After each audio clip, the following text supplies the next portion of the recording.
No pensaba demorarme tanto, a tal punto que lleguemos a 3 partes en una historia tan corta, pero en realidad ha sido necesario que podamos nosotros caminar junto a estos 3 jóvenes hebreos desde el inicio hasta el final.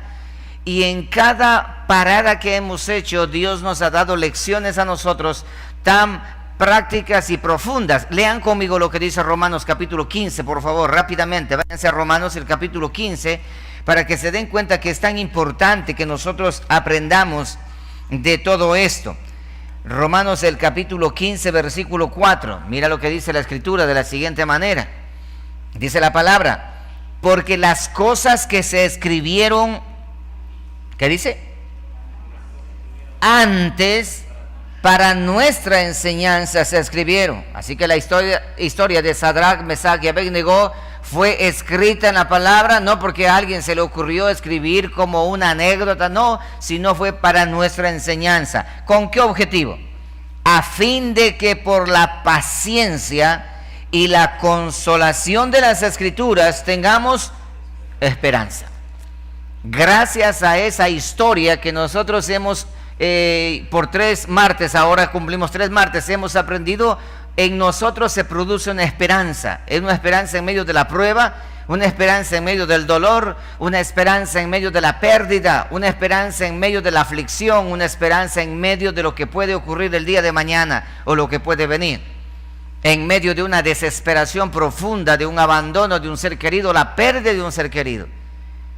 El eterno Dios no se equivoca en nada de lo que ha dejado como experiencia para que nosotros podamos revisarla ahora y aprender al respecto. Entonces, la semana anterior nosotros nos quedamos en esto, que a los 3 jóvenes, Sadrach, Mesach y Abednego, el horno fueron calentados 7 veces más fuerte de lo normal y fueron echados al horno de fuego atados.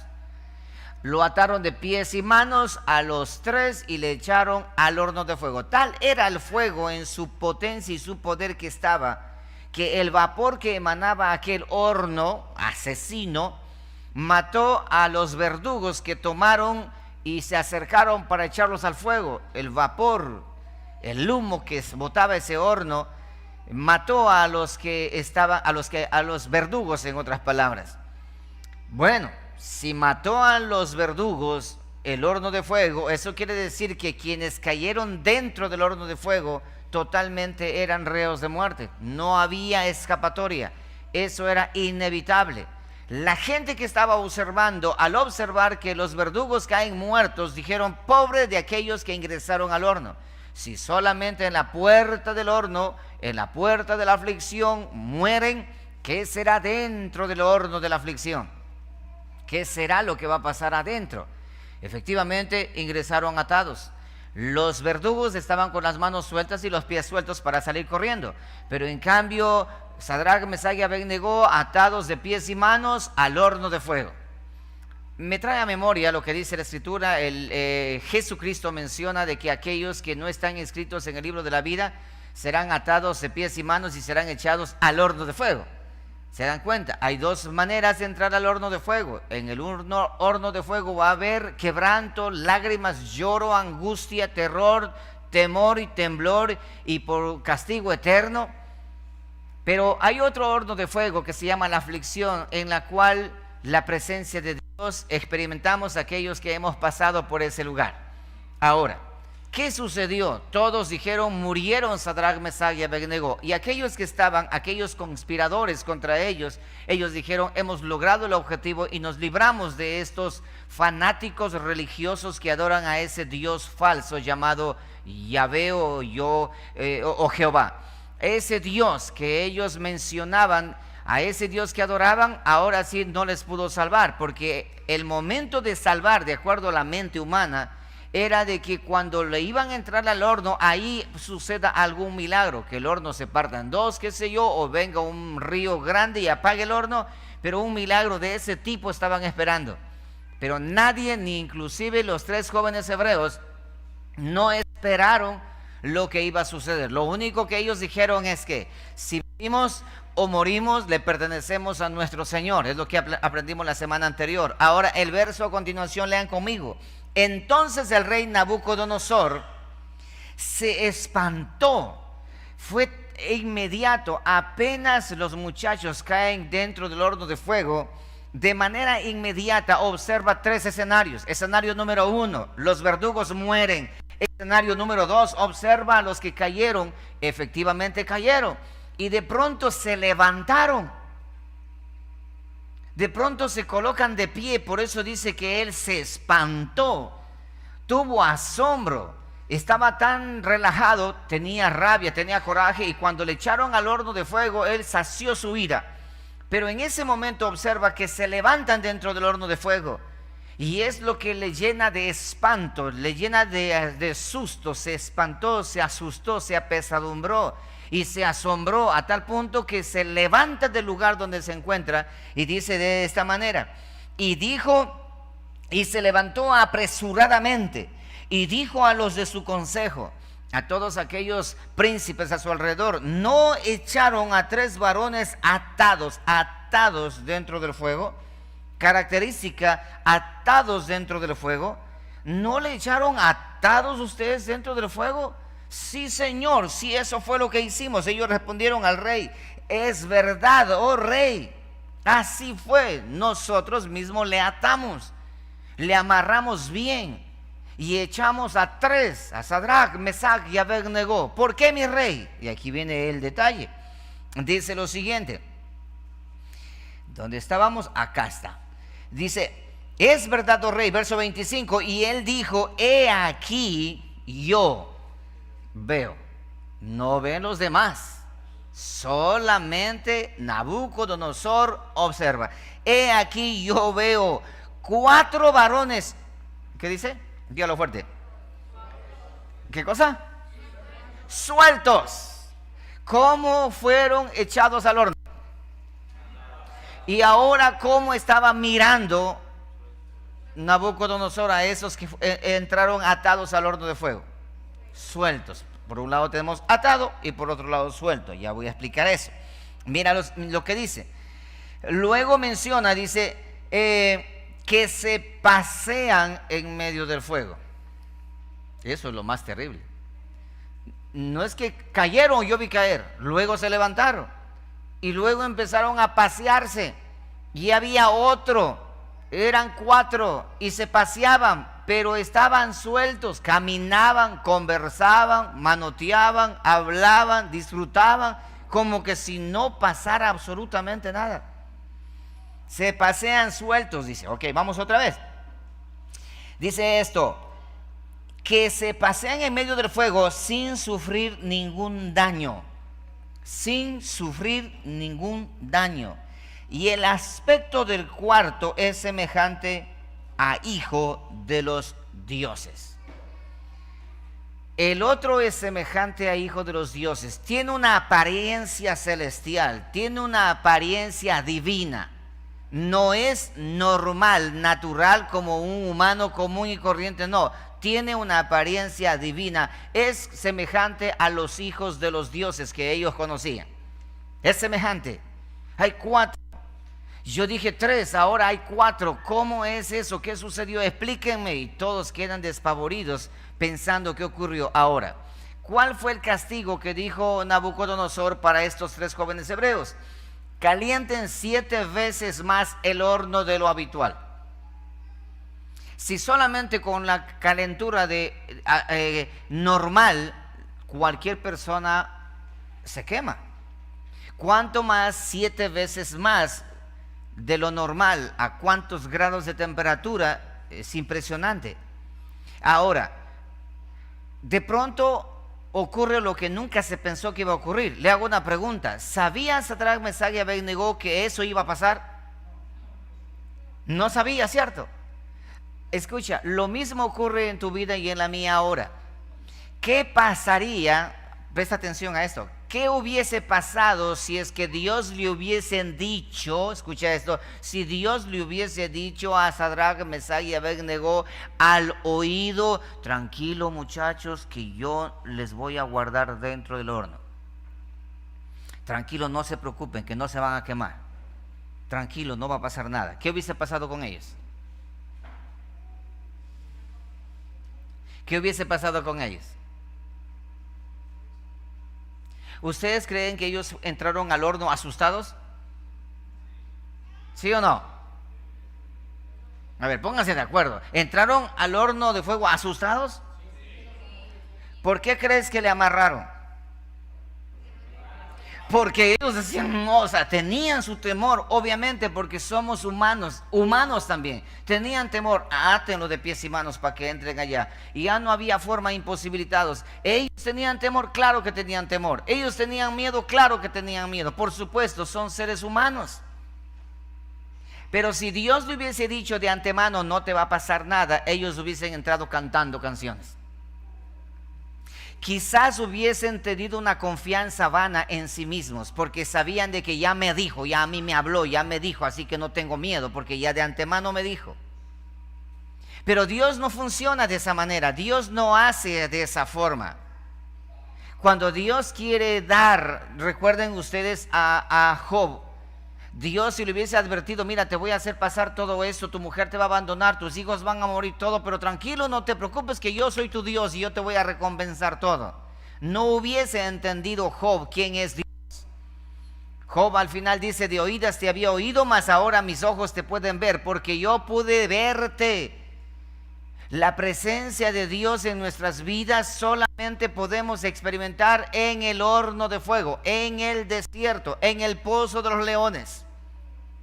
No podemos experimentar como hoy por hoy quieren en una campaña, en un jolgorio, en un momento de éxtasis espiritual. Dice, sentí la presencia del Señor. No, mi amado hermano, no es así. ¿Quieres sentir la presencia del Señor? Es en el lugar más inhóspito, en el lugar más difícil, en el lugar más complicado. El pueblo de Israel en Egipto, ahí vivían en la ciudad y todo eso. Ellos no sentían la presencia del Señor, ni tampoco miraban la presencia del Señor. Fueron llevados al desierto. Y en el desierto la presencia del Señor fue visible para ellos. Al cruzar el Mar Rojo, la presencia del Señor se hizo visible delante de ellos. Dijo, yo voy a ir delante como columna de fuego. Yo voy a estar con ustedes y ustedes me van a mirar. La presencia de Dios en la dificultad es donde nosotros podemos ver con claridad. Job dijo, ahora yo te puedo ver. Ayer te escuché nada más de ti, pero ahora yo te puedo ver en realidad. Entonces ahora, 7 veces más. ¿Qué pasó entonces Dios? ¿Qué hizo Dios? ¿Un milagro con estos muchachos? Lee conmigo lo que dice Isaías 43:2. Esto fue lo que pasó. Isaías capítulo 43, versículo 2. ¿Pueden sacarle los brillos? Hay mucho brillo, por favor. Isaías capítulo 43, versículo 2. Mira lo que dice aquí. Desde el verso 1 vamos a leer. Verso 1. Ahora pues, dice Jehová, creador tuyo. Escucharás aquí Dios hablando para ti y para mí. Ahora así dice Jehová, creador tuyo, oh Jacob, y formador tuyo, oh Israel, no temas, porque yo te redimí. Te puse nombre mío, eres tú. 2. Cuando pases por las aguas, ¿qué dice? Yo voy a secar las aguas para que pases en seco. No, yo estaré contigo. Y si pasas por los ríos, no te anegarás, no te ahogarás. Cuando pases por el horno de fuego, cuando pases por el fuego, ¿qué pasa? ¿Qué dice? Yo voy a apagar el fuego, yo voy a quitar al horno, yo voy a quitar. No, no te quemarás, ni la llama arderá en ti. ¿Por qué? Porque yo Jehová, Dios tuyo, el Santo de Israel, soy tú ¿qué? Salvador. Porque yo Jehová, el Dios tuyo, soy tu Salvador. Si tú confías en mí, yo no te voy a avergonzar. Pero estaban siendo avergonzados porque toda la muchedumbre gritaba, mátenlos porque son irreverentes. Lo amarraron, tenían miedo, tenían temor, por supuesto que sí, pero había una confianza intrínseca, eterna. Ellos lo confesaron, sea que viva o sea que muera, le pertenezco a mi Señor. Tengo temor, por supuesto que sí. ¿Tú crees que los cristianos del primer siglo de la iglesia primitiva, cuando eran echados al circo romano para que los leones atrapen y le despedacen a ellos, ¿tú crees que ellos no tenían temor? Claro que tenían temor. Por supuesto que tenían temor, pero ellos no dejaban de observar. Así como Esteban dice que puesto los ojos en el cielo, él dijo: Padre, en tus manos encomiendo mi vida, y fue muerto. De la misma manera, todos puesto esa esperanza en lo que Dios ha dicho: no serás avergonzado. En este caso, Dios los libró. Hay casos donde no fueron librados, pero debemos entender que sea que vivamos, o sea que nos libre, o sea que no nos libre, le pertenecemos a nuestro Dios. Es la parte más importante de todo esto. ¿Por qué no se quemaron ellos allá dentro del horno de fuego? La temperatura del ser humano tiene una cantidad específica. Si sobrepasas de esa temperatura, mueres con convulsiones. Una fiebre exagerada termina colapsando tu sistema del cuerpo humano. Pero ¿qué sucedió aquí? Dios, ¿qué hizo? El milagro, 7 veces más. Dijo: no te preocupes, yo voy a aumentar 7 veces más o 10 veces más el cuerpo humano para que resista. Yo soy el hacedor. Y yo soy el que hago todo. Nabucodonosor quiere castigar de esta manera. Yo sé lo que voy a hacer. No voy a dejarlos solos. Yo voy a estar con ustedes en medio del fuego. Pero no se los dijo, sino había una promesa hecha. Ya había una promesa establecida. Recuerda que Jacob es el primer hombre de donde provienen todos. Y la historia de Daniel es consecuencia de Jacob. Así que Daniel, Sadrach, Mesach y Abednego, ellos conocían esa historia. ¿Cuál historia? ¿Qué palabra? La palabra que decía: si vas a entrar al fuego, tranquilos, yo voy a estar contigo. Si pasas por las aguas, no te preocupes, que no te vas a ahogar, yo estaré contigo también. Así que espera con confianza, mantén la confianza. Tú y yo hemos estado en momentos difíciles y hemos gritado, llorando, diciendo al Señor: Señor, por favor, te pedimos, Dios eterno, que por favor háblanos, muéstranos qué hacer. Y Dios guarda silencio y no dice nada. Gritamos: Señor, líbranos, por favor, líbranos de este peso, quítanos esta carga, Señor, por favor te pedimos. En ti confiamos, ayunamos, oramos, vigilamos y hacemos cualquier cantidad de cosas delante del Señor para encontrar esa respuesta o que alguien nos hable. Y en esa necesidad y por falta de conocimiento es donde han aparecido una cantidad de personajes que supuestamente ellos son los intermediarios entre Dios y los hombres, los conocidos profetas de hoy por hoy. Y por eso es que existe dentro de la iglesia del Señor esta costumbre: pastor pastor, por favor dígame una palabra de parte de Dios. De ahí viene la costumbre de: tengo una palabra para ti. No sé si han escuchado eso. Tengo una palabra para ti. Tengo una palabra de parte de Dios para ti. Quiero compartirte una palabra. Y empiezan con ese tipo de revelaciones extrañas. Y hoy por hoy eso es común en la iglesia del Señor. Pero Dios nos ha enseñado en la Escritura desde antemano para que tú y yo sepamos cómo Dios opera. Vivamos o muramos, del Señor somos. En ti esperamos, en ti confiamos. Jesucristo dijo de esta manera: Padre, si es posible, también pase de mí esta copa y no la beba yo, pero no se haga mi voluntad, sino la suya. Porque ya sea que viva o ya sea que muera, tuyo soy, Señor. Ahora Nabucodonosor está preocupado. Yo veo a 4 caminando allí. Entraron atados y ahora están sueltos dentro del horno de fuego. Están paseándose. ¿Qué estaban conversando? Algo estaban hablando. Seguramente estaba diciendo, el 4.º hombre que se encontraba en ese lugar le estaba diciendo: muy bien hecho, siervo fiel, por haber confiado. Ahora disfruta de este momento, de este espacio de tiempo que se le ha otorgado a ustedes, a que existan 3 jóvenes en la historia de que caminaron dentro de un horno de fuego calentado 7 veces más de lo normal, y que caminaron y que no se quemaron y que no les pasó absolutamente nada. Ahora, ¿el fuego quemaba? Claro que quemaba. ¿Qué fue lo único que quemó?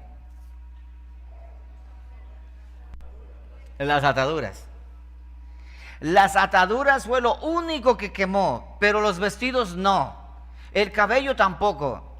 absolutamente nada. Solamente las ataduras fueron quemadas por el fuego. De la misma manera, tú y yo cuando somos llevados al horno de fuego, tú y yo cuando somos llevados a ese lugar de aflicción, de dolor, de angustia, de persecución, lo único que nosotros allí perdemos es las ataduras. Porque ¿cuáles son las ataduras ahora? Cuando estamos fuera del horno nos da pereza orar. Cuando estamos fuera del horno nos da pereza leer la Biblia. Cuando estamos fuera del horno no queremos ni cantar. Cuando estamos fuera del horno vamos a la iglesia y nos dormimos. Cuando estamos fuera del horno somos apáticos para las cosas del Señor. Cuando estamos fuera del horno disfrutamos de un fútbol, de un partido de fútbol más que de la congregación. Nos dedicamos más a la televisión, más a los juegos electrónicos, más a la computadora, más a Facebook, más a WhatsApp, más a cualquier redes sociales. Nos dedicamos más tiempo a eso que a las cosas del Señor cuando estamos fuera del horno. Pero cuando estamos dentro del horno, esas que son ataduras, es ahí donde perdemos todas las ataduras. Es ahí donde nos liberamos. Señor, líbrame de esto que tengo. Señor, líbrame de esta pereza. Señor, líbrame de esto, tranquilo. En el horno de fuego todo eso se acaba. En el horno de fuego las oraciones son más profundas.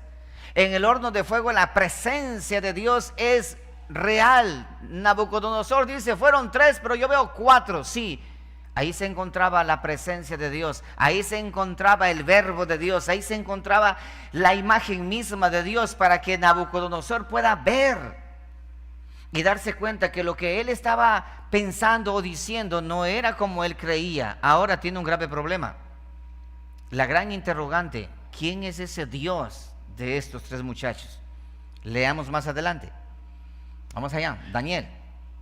Dice lo siguiente: entonces Nabucodonosor se acercó a la puerta del horno de fuego ardiendo y dijo, Sadrach, Mesach y Abed-Nego. Mira esto, cambió completamente el mensaje. ¿Cómo le dice? Siervos del Dios Altísimo, salid y venid. Entonces Sadrach, Mesach y Abed-Nego salieron de en medio del fuego. No, estaban en la orilla. No, de en medio del fuego. Estaban relajados dentro del fuego. Mira, Dios nos ha prometido a nosotros estar con nosotros en medio del fuego. No nos ha prometido quitarnos el fuego, sino en medio del fuego Él nos ha prometido estar con nosotros. ¿Qué significa eso? En medio de la tribulación, en medio del dolor, en medio de la angustia, en medio de la dificultad, en medio de la desesperación, Dios nos ha prometido que Él está con nosotros. Pero ¿cómo puedo saber si Dios está conmigo en ese momento? ¿Cómo puedo yo saber si es que Dios se encuentra conmigo en ese instante? Es bien sencillo. Es bien sencillo. El fuego está allí, pero el fuego no te hace daño. ¿Sabes por qué? Porque nos refugiamos nosotros en la soberanía absoluta de nuestro Señor. ¿Cuál era la condición de los que entraron al fuego? La condición de ellos, ¿cuál era? Sea que vivamos o sea que muramos, del Señor somos. En otras palabras, somos del Señor fuera del horno y somos del Señor dentro del horno también. Que venga lo que tenga que venir, que no importa lo que suceda, no importa lo que pase, estamos dispuestos a ir hasta las últimas consecuencias, porque nosotros sí sabemos quién es nuestro Dios. La confianza absoluta. Ahora, versículo 27. Y se juntaron los sátrapas, los gobernadores, los capitanes y los consejeros del rey para mirar a estos varones. Ahora ya fue noticia. Primero era desgracia, ahora ya no es desgracia, ahora es noticia. Cómo el fuego no había tenido poder alguno sobre sus cuerpos, ni aun el cabello de sus cabezas se había quemado. Y mira esto, sus ropas estaban intactas y ni siquiera olor de fuego tenía. ¿Cómo podemos llamar a eso? Milagro. Milagro es entrar allá y quemarse y luego estar vivo con las marcas de la quemadura. Eso es un milagro. ¿Esto cómo le podemos llamar? Esto es lo que en la Biblia encontramos nosotros, las proezas. Es una proeza que Dios hizo. ¿Y cómo es que Dios hizo esta proeza? Cuando uno de sus hijos confían plenamente en aquel Dios que ha dicho lo que dijo. ¿Qué dijo? Yo estaré contigo en medio del fuego. Yo estaré contigo en medio de la tribulación. Porque un momento nada más será mi ira, pero mi favor dura toda la vida. Por la noche viene el lloro y por la mañana vendrá la alegría. Todo aquel que ha creído en la bendita palabra del Señor no está esperando milagros por todo lugar. Los milagros suscitan, las proezas suscitan solamente en aquellos que aprendieron a creer y a confiar en Dios sin estar interesados. Por eso es que es irrelevante completamente, irreverente. Estas doctrinas que hoy se enseñan acerca del yo confieso, yo decreto, yo arrebato, yo establezco y yo esto, yo aquello, yo lo otro. Dios no trabaja de esa manera. Dios no hace de esa forma. Dios deja que tú y yo atravesemos todo el camino y las dificultades, porque en medio de las dificultades la presencia suya se revela a nosotros. En medio del dolor viene, ¿cómo podemos saber que Dios es un Dios que sana en medio de la enfermedad? ¿Cómo podemos saber que es un Dios proveedor en medio de qué? De la calamidad, en medio de la escasez. ¿Cómo podemos nosotros saber que es un Dios de amor en medio del dolor? Tiene que existir en nosotros esa parte del desierto, esa parte del dolor, esa parte de la angustia. Es natural en la vida de cada uno de los hijos de Dios, pero en aquellos que no son hijos de Dios, en ellos no sucede tal cosa. Por eso que más de un cristiano piensa de esa manera. ¿Cómo es posible que yo, siendo hijo de Dios, que canto, que alabo, que glorifico y le exalto, y a mí me va mal? Y el vecino mío que es impío, inconverso, y ese es un odioso que odia la palabra, aborrecedor de Dios y del cristianismo y de la palabra, y le va bien. No entiendo por qué razón es. ¿Acaso Dios, el Dios que yo alabo, ese Dios no es poderoso y el otro Dios es más poderoso? El ser humano mide el poder de Dios mediante lo que puede obtener. Es impresionante cómo han distorsionado el carácter de Dios. Dios no trabaja de esta manera. En la Biblia no encontramos tales afirmaciones, pero sí encontramos ejemplos como estos. Sigamos leyendo. Entonces dice lo siguiente, versículo 28. Entonces Nabucodonosor dijo, bendito sea el Dios de ellos. ¿Te das cuenta? Cambió totalmente. El testimonio de 3 jóvenes valientes. De 3 jóvenes guerreros valientes, y no estaban ellos sacando demonios, ni echando, ni diciendo, haciendo guerra espiritual, no, nada de eso. Simplemente la confesión de fe. Sea que vivamos o sea que muramos, no nos vamos a inclinar, adoraremos a nuestro Señor, sea para vida o sea para muerte, punto, no se hable más. Eso movió la mano de Dios, transformó completamente la atmósfera de ese lugar, y transformó también el corazón de Nabucodonosor. El que se creía Dios y dijo, de mis manos nadie los va a librar, y ahora encuentra que existe un Dios mucho más todopoderoso que sus dioses. Y entonces él menciona, entonces Nabucodonosor, verso 28, dijo, bendito sea el Dios de ellos. Una diferencia muy grande. Dioses existe cualquier cantidad, pero Dios es único, el Dios de la Biblia es único. Y el Dios de la Biblia es el Dios de los cristianos, de los evangélicos que hacen la voluntad del Padre que está en los cielos. No de los cristianos que dicen ser cristianos cuando se engañan a sí mismos adoptando una moda cristiana, porque el cristianismo está de moda ahora. Hoy todos son cristianos, a tal punto que hasta se confunden con las personas. Y hablan tan bonito de Dios y de lo espiritual y dicen son cristianos. Pero no es así. El cristianismo tiene fruto. El cristianismo es otra cosa. Ok, entonces dice, bendito sea el Dios de ellos. ¿De quiénes? Con puntualidad, de Sadrach, Mesach y Abednego, que envió su ángel, reconoce la soberanía de Dios y de aquel que está allí, y libró a sus siervos, aquellos que sirven a su Dios, libró a sus siervos ¿qué dice allí? Que confiaron en Él. Entonces, Dios, dice, me viene a memoria, hay un salmo que menciona que los ojos de Dios, dice, recorren por toda la tierra y los ojos de Dios están sobre los suyos, sobre los justos, los está guardando. Y en medio de la tribulación, de la persecución, del dolor, en medio de todo, Dios nos guarda y nos protege. Pero que nosotros, el ser humano siempre quiere que Dios me proteja o me guarde de acuerdo a como yo quiero que lo haga. No conforme a su voluntad, sino conforme a mi voluntad. Cuando nosotros oramos, Señor, ten misericordia de mí. Cuando nosotros oramos, Padre, por favor, acuérdate de mí.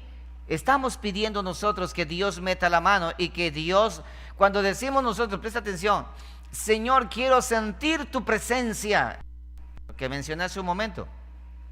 Quiero sentirte, Señor. Pastor, yo hoy no sentí la presencia de Dios en el culto. La presencia de Dios nosotros sentimos en el desierto, sentimos en el dolor, en el fuego, en el pozo de los leones. Es ahí donde la presencia del Señor. Ahí puedes ver la gloria de Dios. No en un momento de jolgorio, de sentimientos y emociones que recorren por tu cuerpo. ¿Creen que ese es sentir la presencia del Señor? No, eso es sentir la presencia de las emociones a todo galope. Leamos lo que dice más adelante. Confiaron en Él. Presta atención a lo que dice. Esto dice un rey pagano. Y que no cumplieron el edicto del rey. Esa es la clave. Rebelarse contra la autoridad suprema del rey. Y todos los que se inclinaron delante del rey, ellos quedaron sin gloria. Dice la palabra que por un momento la prueba viene, pero que produce un eterno peso de gloria. Aquí está. Pero esos tres que a la vista de toda la nación, de todo el pueblo, dijeron: estos pobres van a morir con vergüenza. Pero de un momento a otro las cosas cambiaron. Ahora tenemos a ellos siendo alabados prácticamente por Nabucodonosor. Y todo el pueblo observando, despavoridos, asustados, y aquellos que le acusaron, hermano, estaban temblando. Luego dice: ellos se rebelaron, no cumplieron el edicto del rey. Ellos no se sometieron a lo que dice la autoridad. Porque hay que someterse a la autoridad, por supuesto que sí. Pero también la Escritura menciona que debemos estar sometidos a las autoridades. Y esa autoridad tiene que tener sometimiento delante de Dios. Cuando la autoridad se rebela contra Dios, el cristiano tiene que rebelarse también. El cristiano tiene que rebelarse también. ¿En el momento qué? En el momento que las autoridades, en el momento que todos los gobernantes se rebelen contra la autoridad de Dios, entonces los hijos de Dios también tenemos que hacer lo que hizo Sadrach, Mesach y Abednego. Rebelarnos contra esa autoridad. Y ahora sí, hoy existe una disputa muy grande en cuanto a este tema de que hay un grupo, un sector cristiano evangélico, dice que no hay problema, que pueden implantarse lo que ustedes ya conocen y saben. Y los otros dicen que no hay problema, que deben hacerlo, que hay que obedecer a las autoridades. Existe una división en cuanto a ese tema. Pero hay que tener muy en cuenta, Iglesia del Señor. Yo voy a compartir un tema de esto específicamente, tratando de ser bien cauteloso, pero que ustedes me van a entender. Con la Biblia les voy a mostrar y les voy a enseñar este gran dilema de hoy por hoy en cuanto a esta situación que el mundo entero lo tiene al respecto de todas esas vacunas y todo. Okay. Pero bueno, dice esto, que no cumplieron el edicto del rey y entregaron sus cuerpos. Entregaron sus cuerpos. Me trae a memoria lo que dice Romanos capítulo 12, versículo 1. ¿Qué dice Romanos 12:1? Dice ahí, Romanos 12:1 dice: ruego, mis hermanos, que presentéis vuestros cuerpos en sacrificio vivo, santo, agradable a vuestro Dios, que ese es el verdadero culto racional. Entregaron vuestros cuerpos, sus cuerpos, antes que servir y adorar a otro Dios que su Dios. Entregaron su vida. Te vamos a decapitar, te vamos a matar si tú no adoras a la imagen de la bestia. Prefiero la muerte antes que inclinarme. Eso es lo que está diciendo acá. Entregaron sus vidas, su cuerpo, antes que adorar a otro Dios que su Dios.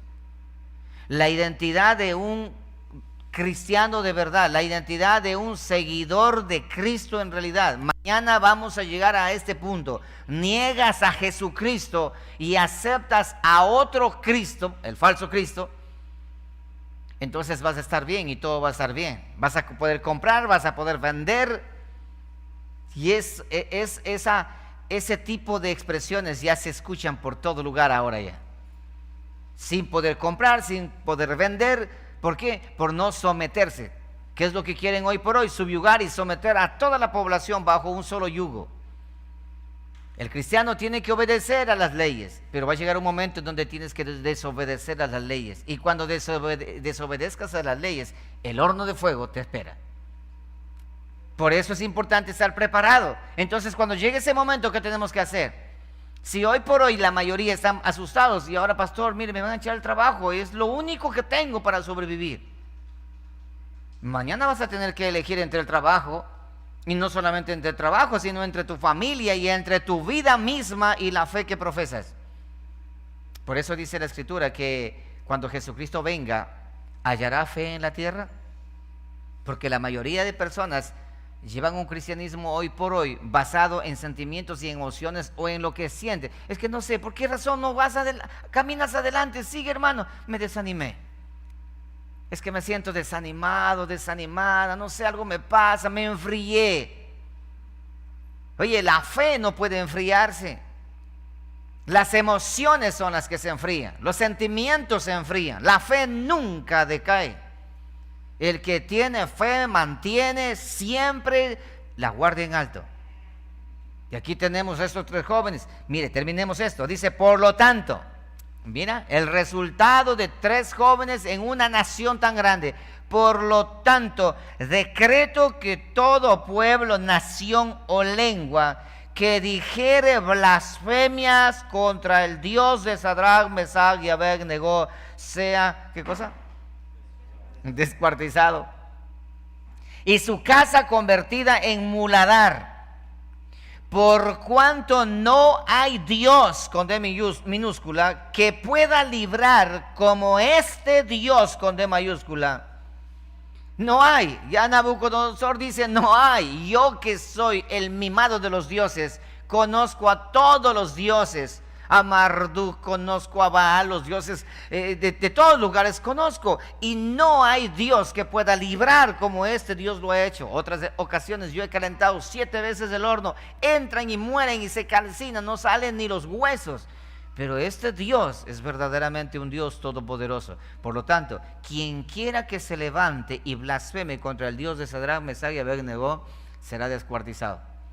Será descuartizado, será convertido su familia en estopa. Y el verso 30, entonces el rey engrandeció a Sadrach, Mesach y Abed-Nego en la provincia de Babilonia. Engrandeció. Mira esto, engrandecer, dice la Escritura. Váyanse conmigo a Jeremías 17:9, rapidito. Jeremías 17:9. Dice lo siguiente, 17:5 de Jeremías, dice la palabra así. Mira esto, así ha dicho Jehová, maldito el varón que confía en el hombre. Esto deben tener en la cabeza, mis amados hermanos, ahora, sobre todo con este tema de la vacuna por todo lugar. Maldito sea el hombre que confía en el hombre. Maldito sea el varón que confía en el hombre, en la ciencia, en etcétera, etcétera, etcétera. Y pone carne por su brazo. Y pone carne por su brazo. Cuando yo explique de ese tema, ustedes van a entender bien clarito. Y su corazón se aparta de Jehová. En vez de confiar en aquel que te puede librar de todos estos virus que se vienen a montón, pone la confianza en una inyección, pone la confianza en una pastilla, qué sé yo. Verso 6. Será como la retama en el desierto y no verá cuando viene el bien, sino que morará en los sequedales, en el desierto, en tierra despoblada y deshabitada. Ese es el resultado de aquel que confía en el ser humano. Versículo 7. Pero bendito el varón que confía en Jehová y cuya confianza es Jehová. Confía en Jehová y cuya confianza es Jehová, porque será como el árbol plantado junto a las aguas, que junto a la corriente echarán sus raíces. Y no verá cuando viene el calor, sino que su hoja estará verde. Y en el año de la sequía, ¿qué significa eso? En el año de la persecución, en el día de la tribulación, en el día de la persecución, en el día de la angustia, en el día de la prueba, en ese día, ¿qué dice que va a pasar? No se fatigará ni dejará de dar fruto. Continuará. Leamos otro texto más, Isaías 49. Isaías 49, 23. Mira lo que dice la palabra del Señor, ya para cerrar este tema. 49, 23 de Isaías. Todo aquel que confíe en Jehová terminará siempre levantando bandera en alto. Desde el versículo 22 voy a leer, dice así: así dijo Jehová el Señor, he aquí, yo tenderé mi mano a las naciones y a los pueblos levantaré mi bandera. Y traerán en brazos a tus hijos y a tus hijas serán traídas en hombros. Para aquellos que confían es esta palabra. Reyes serán tus ayos, reyes serán tus colaboradores, tus cuidadores, los que te protejan. Lo que pasó con Sadrach, Mesach y Abednego. Después que eso sucedió, dijo el rey Nabucodonosor: yo los voy a proteger a ellos y nadie los va a tocar, ni siquiera van a hablar mal de ellos. Dice: reyes serán tus ayos, tus ayudantes, tus cuidadores, tus nanas, y sus reinas tus nodrizas. Con el rostro inclinado a tierra te adorarán y lamerán el polvo de tus pies, y conocerás que yo soy Jehová, que no se avergonzarán los que esperan en mí. ¿Qué dice? No se avergonzarán los que esperan en mí. Por eso que David decía lo siguiente: pacientemente esperé a Jehová, y él oyó mi clamor y se inclinó y me sacó del pozo cenagoso. La confianza en nuestro Dios es la clave del éxito. La confianza en nuestro Dios es, si podríamos decir, no secreto porque está escrito en la palabra, pero díganlo como que ustedes quieran decir, el secreto del éxito. La confianza en Dios. El que confía en el hombre le va mal, el que confía en Dios le va bien. Así de sencillo. El mundo, Egipto, confía en carros, caballos, OMS, confía en esto, confía en aquello. Pero nosotros confiamos en Jehová de los ejércitos. Existe una diferencia. El mundo confía en el mundo. Los hijos de Dios confiamos en nuestro Hacedor. Y para nosotros, sea que vivamos aquí en el mundo, no somos del mundo, no pertenecemos al mundo.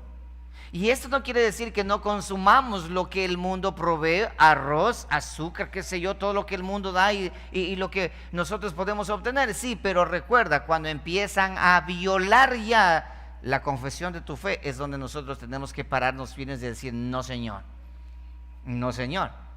Me preguntaba un padre de familia y me decía: pastor, ¿usted qué va a hacer ahora que va a ser obligatorio que los niños que van a entrar a clases tienen que obligadamente ser vacunados? Digo, ¿no se van a clases?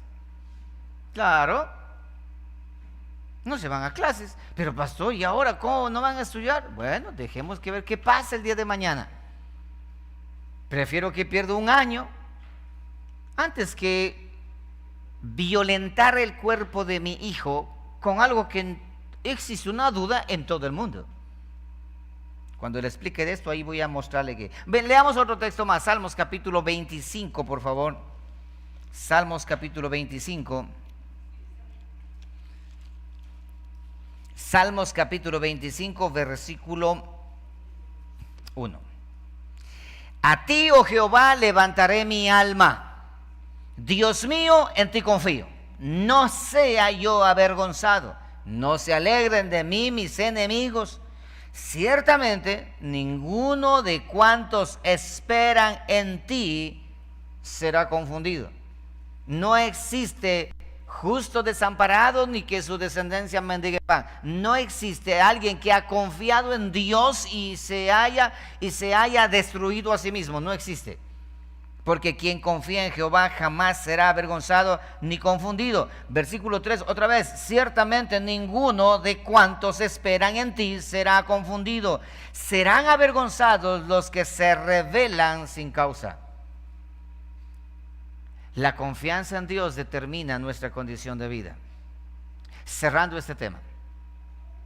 Estos 3 jóvenes hebreos nos dan una lección a nosotros en estos últimos tiempos.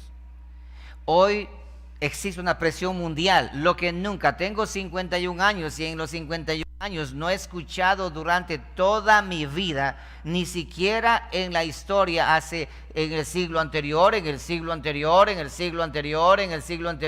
algo semejante a lo que está pasando ahora.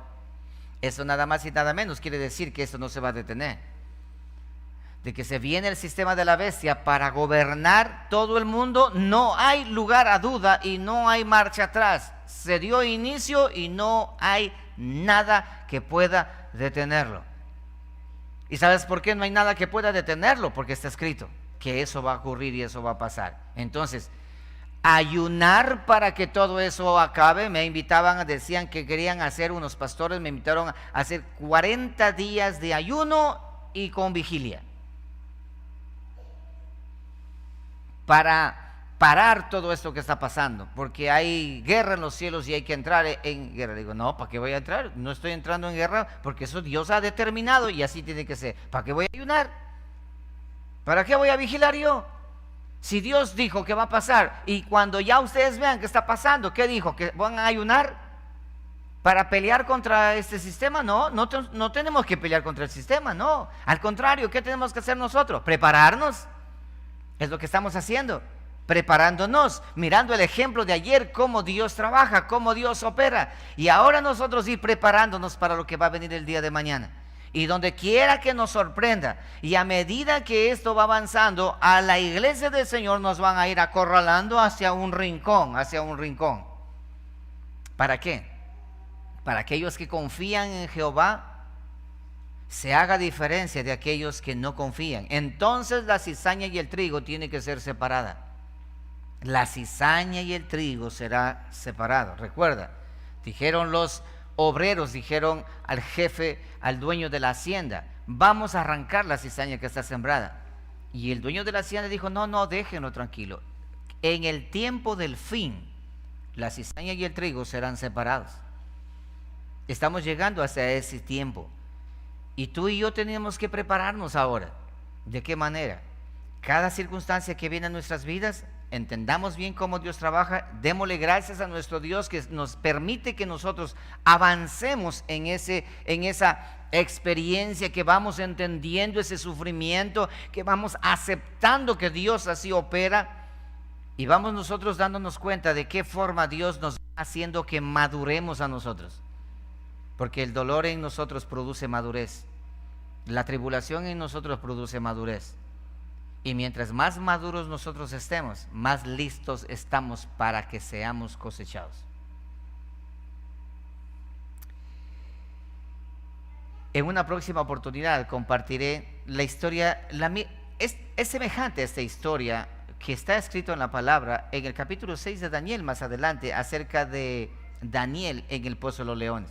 Se ha contado eso en la escuelita bíblica, en la escuela dominical, nos contaron de esa historia fabulosa, como un cuento de hadas, como algo así fascinante, pero tiene mucho material que nos da a nosotros una enseñanza para el final de los tiempos. Nabucodonosor y la imagen que Nabucodonosor hizo, eso es semejante a lo que va a pasar el día de mañana con el falso profeta y el anticristo, el sistema de la bestia que viene, y ya se puede ver y ya se puede observar cómo va entrando en vigencia todo esto. Y la iglesia del Señor todavía, escuchen esto, y la iglesia del Señor, son pocos los que se están apercibiendo, porque la mayoría todavía están con esto de que quieren ser grandes y quieren conquistar el mundo. Ya aparece la doctrina de Pinky Cerebro. Quieren conquistar el mundo todavía. quieren conquistar naciones, quieren conquistar eso. No, eso no es el tiempo. Este es el tiempo de preparar a la iglesia del Señor, de prepararnos con nuestra casa, nuestra familia, para que el eterno Dios en su momento tenga de nosotros misericordia. Tenemos que desarrollar la confianza en nuestro Padre eterno. Y hablando de confianza en nuestro Padre eterno, les invito a que en este momento, el tiempo se nos terminó, que oremos y le pidamos a nuestro Padre celestial que tenga misericordia de nosotros. Pidamos que Dios en su misericordia en nosotros produzca el querer como el hacer, y que Él en nosotros produzca esa confianza plena de cada día, y que no podamos estar sufriendo por lo que nos está pasando, esas pequeñeces que nos sucede ahora, y que nos derrumbemos, sino que al contrario le pidamos a Dios ten misericordia, porque lo que viene más adelante es mucho más fuerte de lo que hoy estamos experimentando nosotros.